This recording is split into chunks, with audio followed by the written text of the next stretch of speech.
Olá, seja bem-vindo a mais esse vídeo do meu canal Pri Santos Autoconhecimento.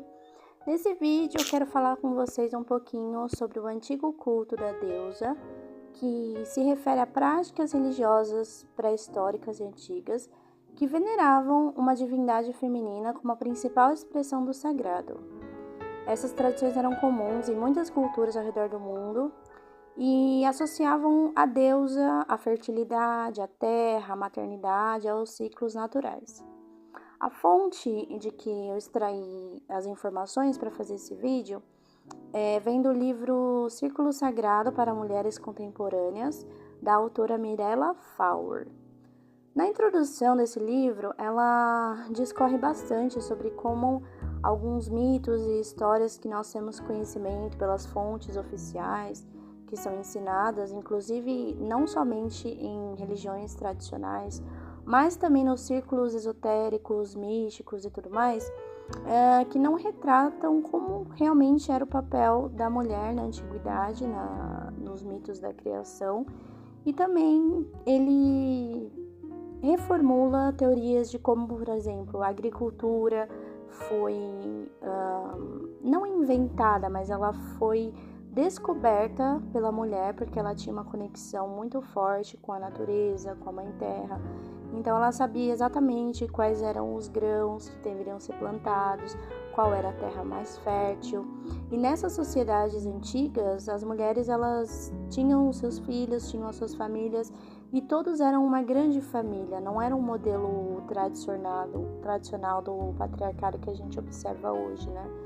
Era uma sociedade em que todos eram uma grande família e que os homens, eles defendiam as mulheres, eles protegiam as estruturas e tudo mais.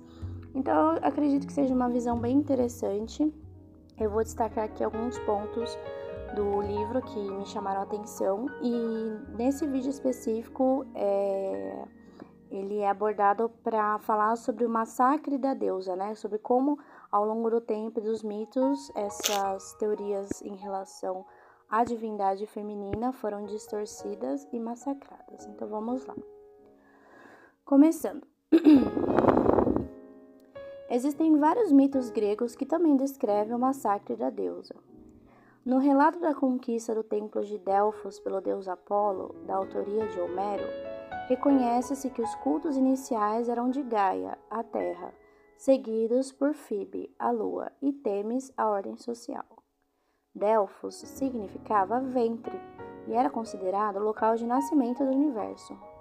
Para justificar a conquista do templo da deusa por um deus, descreve-se como Apolo teve que matar a fêmea de dragão que guardava o altar de Gaia, uma criatura bem nutrida, selvagem, cheia de sangue e causadora de vários males, autorizando assim a crença masculina do poder maléfico e perigoso do sangue menstrual. Não contente com isso, Apolo profanou também a fonte sagrada da deusa e violentou a ninfa responsável por ela. Posteriormente, esse ato de selvageria contra o dragão era encenado anualmente em um drama litúrgico chamado Septerion. Em outro mito, numa versão patriarcal bastante conhecida sobre o nascimento de Atena, Zeus mata a deusa Metis, cujo nome significa sabedoria, e a engole, para depois parir Atena de sua cabeça, já adulta, totalmente armada e pronta para a luta. A própria Atena se declara convicta da supremacia e herança patrilinear, por não ter nascido de uma mãe, por isso sendo totalmente a favor do pai e dos direitos masculinos, mesmo que isso prejudicasse as mulheres. Com essa declaração, Atena consolida uma teoria do deus Apolo, segundo a qual a mãe não é parente do seu filho, apenas uma ama e guardiã da semente nela colocada pelo pai. A afirmação repetida posteriormente por Aristóteles e que influenciou durante séculos as teorias científicas e religiosas da época. A morte da mãe é legitimada na trilogia Oresteia, escrita por Ésquilo, que apoia o direito dos homens de matarem as mães e as filhas e enviarem os filhos para a guerra. No entanto, a mulher que mata o marido, mesmo que seja para vingar a morte da filha, deve ser julgada e condenada, até mesmo pelos seus filhos e parentes. Isso é representado nessa trilogia Oresteia. Oresteia, que justifica o domínio masculino, tornou-se a base clássica do sistema educacional europeu e continua sendo ensinada e ensinada em universidades do mundo inteiro, sem nenhuma preocupação com o enaltecimento grego do matricídio. Outras deusas da antiga Grécia também foram despojadas de seu poder primordial nos mitos reescritos posteriormente. A poderosa Hera, uma antiga deusa tríplice da cultura pré-helênica e protetora das mulheres, foi transformada na ciumenta e vingativa esposa do poderoso Zeus. Pandora, cujo nome significava a doadora e representava os dons e as riquezas de Gaia, é descrita como uma mulher leviana que abre uma caixa e libera todos os males do mundo. Esse mito distorcido é outra versão da difamação de Eva, herdeira das deusas ancestrais, criada com seu parceiro, Adão, do corpo da Mãe Terra, perseguida por ter comido da árvore do conhecimento, antigo símbolo da deusa, e transformada na causadora dos sofrimentos da humanidade. A poderosa Afrodite, antiga deusa mãe dos países do leste do Mediterrâneo e cultuada em Chipre e em outras ilhas, antes de sua chegada na Grécia, é descrita nascendo dos genitais de Urano, castrado pelo seu filho Saturno e adquirindo assim significados eróticos e sensoriais, em vez de seus atributos de criadora, soberana das águas, da beleza e do amor incondicional. As inúmeras lendas e mitos das aventuras e conquistas amorosas de Zeus, nos quais ele seduz e estupra deusas, ninfas e mortais, são outras formas de reforçar o destronamento e a profanação do poder primordial da deusa pelos novos deuses, seus filhos ou consortes. Todo o simbolismo patriarcal dos mitos e da religião grega resultou da apropriação da cosmologia materna pré-helênica e de sua substituição pelos temas da conquista e do predomínio dos deuses no culto imemorial das deusas locais. Em outros mitos, deuses consortes ou filhos da Grande Mãe são promovidos a divindades criadoras, mas tão androcráticas e vingativas quanto o Deus que é apresentado para nós como Jeová. Muito antes de se criar a oração matinal dos judeus que diz: "Abençoado sejas tu, Senhor, por não ter me feito mulher", a deusa criadora hebraica era Astoret ou Anat, cujo consorte Tammuz ou Baal foi se sobrepondo aos poucos à figura dela. Se analisarmos a história de Adão e Eva pelo prisma do massacre da deusa, descobriremos que em Gênesis 2:3, Eva, cujo nome significava vida, tinha o título de a mãe de todos os seres vivos. As imagens da árvore, da serpente e da nudez da mulher fazem parte da iconografia da deusa e foram consideradas depois pelo cristianismo como fonte de sofrimento para a humanidade. Devido ao pecado de Eva, a humanidade foi punida com a expulsão do paraíso e a mulher condenada a sofrer para sempre as dores do parto. O mito original da criação, em que a mulher e o homem foram criados juntos do mesmo barro, foi substituído por uma versão posterior, em que a primeira mulher, Lilith, revoltou-se contra a dominação de Adão, saiu do Éden e se refugiou às margens do Mar Vermelho, entre aspas, criando incessantemente demônios que aterrorizavam crianças e vampirizavam os homens. Em seu lugar, Deus criou da costela de Adão outra mulher, Eva, que por isso era mais dócil. Mesmo assim, ela desobedeceu às ordens do Senhor e comeu o fruto do conhecimento, incentivada por Lilith, metamorfoseada em serpente. Em outras palavras, a punição infligida aos povos pré-cristãos por continuar cultuando a deusa e seus símbolos foi a expulsão do paraíso. A tradição teológica cristã interpreta a história do Gênesis com base no dualismo clássico, que associa a razão e o controle ao homem e a sexualidade e a irracionalidade à mulher, que se torna a origem do pecado e do mal, e considerada por Tertúlio, entre aspas, o portão do diabo. Deus, no Velho Testamento, é sempre uma figura masculina e severa, e sua contraparte feminina, Shekinah, adorada pelas mulheres como a deusa, foi perdendo aos poucos sua importância, até acabar sendo reverenciada apenas no culto do Sabá, praticado de modo velado pelas mulheres judias em seus próprios lares.